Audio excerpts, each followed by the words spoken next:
এই যে madam, madam, আমি যে জিনিসটা এখন খাচ্ছি বসে বসে, এই যে আমি যে জিনিস, এইদিকে আমি যে জিনিসটা খাচ্ছি বসে বসে, তুমিও কি খাবে? খেলে হাত দাও।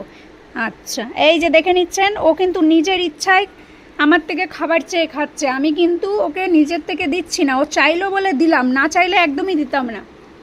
ওর বোন এখন এখানে নেই, ওর বোন দোতলায় তদারকি করছে, সেই সুযোগে আমরা একটু খেয়ে নিই। বুনু এসে পরে কিন্তু আমাদের বলতে পারবে না বাবাই যে আমরা খেয়ে নিয়েছি। আচ্ছা, তো আমরা কী করে খাওয়া দাওয়া করি, জোজোকে লুকিয়ে দেখো। জোজোও এখানে এতক্ষণ ছিল, জোজোর সাথে ডিল হয়েছে, আমরা এরপরে আইসক্রিম খাবো, কিন্তু জোজো ডিল ভঙ্গ করে চলে গেছে দোতলায়।